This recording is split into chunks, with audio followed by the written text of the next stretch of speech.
Sarah from Sderot asked me an important and sometimes sensitive question. She asked me, what is the difference between binge eating disorder and food or sugar addiction? My name is Zippi. If this is the first time you're watching this, welcome to my weekly Zippi Live, where I will usually bring up a subject or a question. And this is the question I decided to share my answer to this question with you today. Now, I'm going to start with a disclosure. I am not an expert on eating disorders, but I am an expert on food addiction and sugar addiction. So I will try to answer this from the point of view of an expert on food addiction. And please take into account that I'm not an expert on eating disorders, although I am quite well read on it. So let's first define what is binge eating disorder, or what are eating disorders in general. Eating disorders are basically emotional disorders where maybe people with past traumas or people who have difficulty dealing with their emotions, with the psychological stresses of life. And they use a pathological way, a way that's not healthy, and they understand it too. But this is how with the way that they deal with their emotional overload is by going to disordered eating. Eating disorders can be anorexia, where the disordered eating will be not eating. It can be bulimia, where it is these these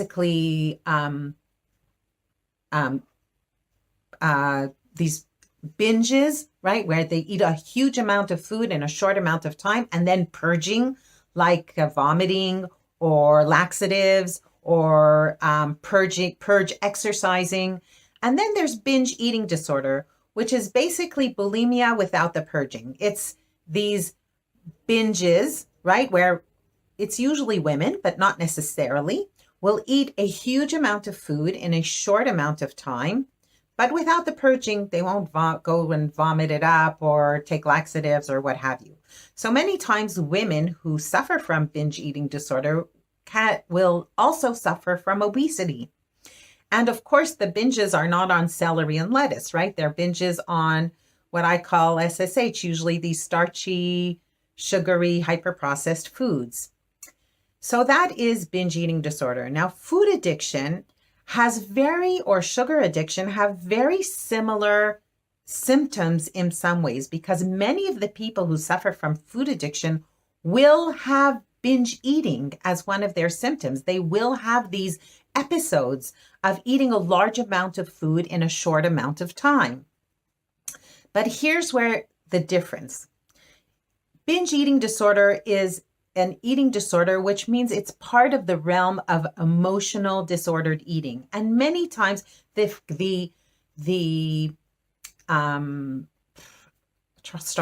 word has come to me in Hebrew and not in English. The source of the problem is the inability or problems with dealing with emotions. And then people with eating disorders, when they learn how to deal properly with their emotions, work through past traumas, etc., many times the disordered eating will solve itself. The difference is in food addiction, we are talking about a biochemical dependence that occurs in the brain. That is the source of the problem. The source of the problem is that these sugary, starchy, hyperprocessed foods are addictive, just like nicotine, just like alcohol, and just like drugs.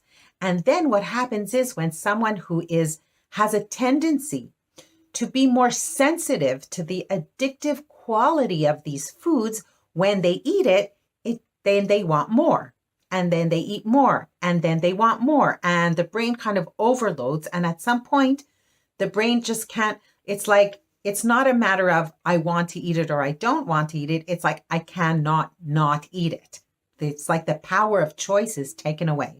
And then all of a sudden, it's like people who are very intelligent and know a lot about nutrition find themselves, they don't even want to eat it and they eat it anyway.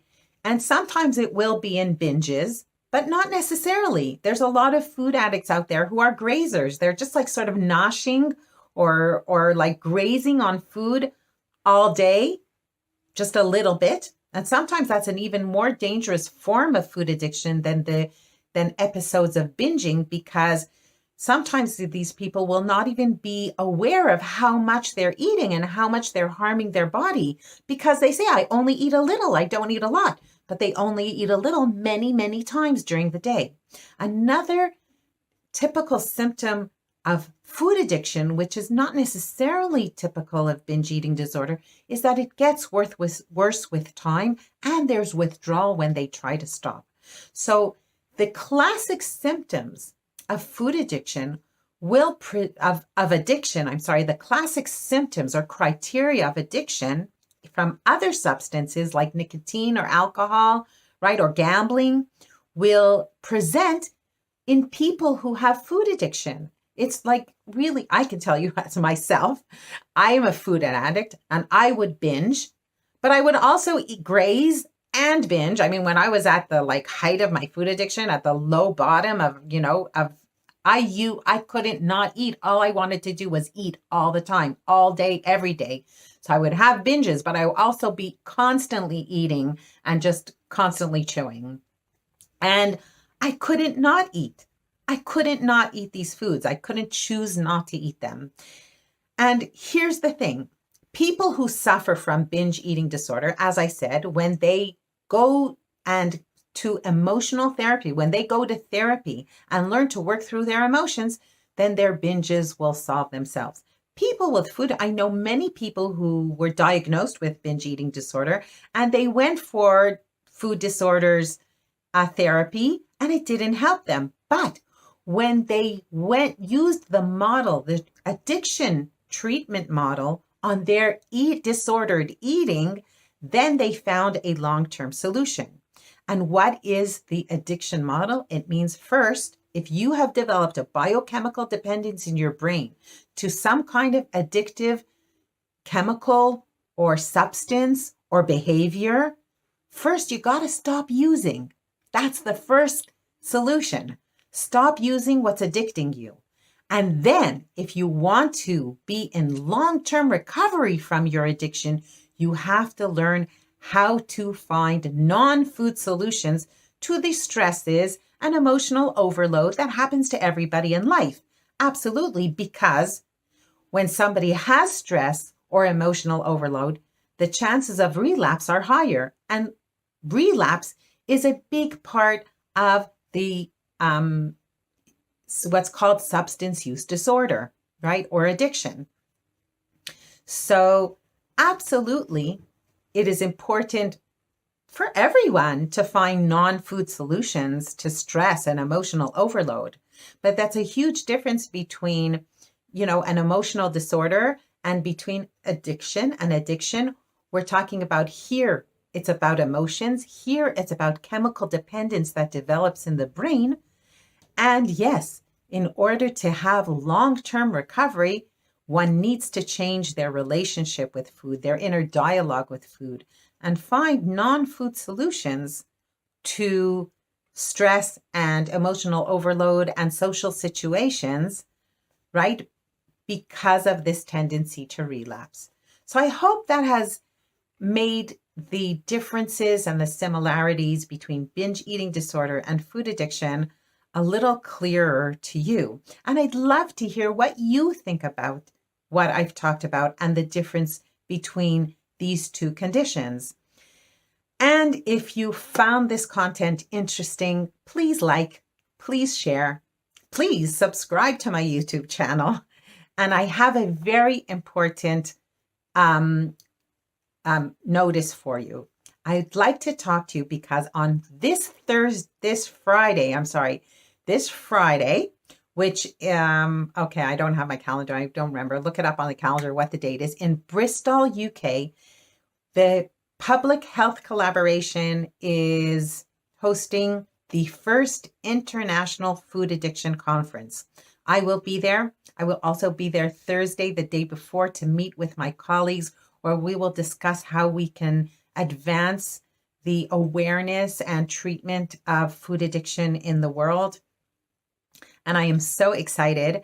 But if this interests you, it is for health professionals, but not only, it is also for anyone who is interested in this subject and wants more knowledge about this subject.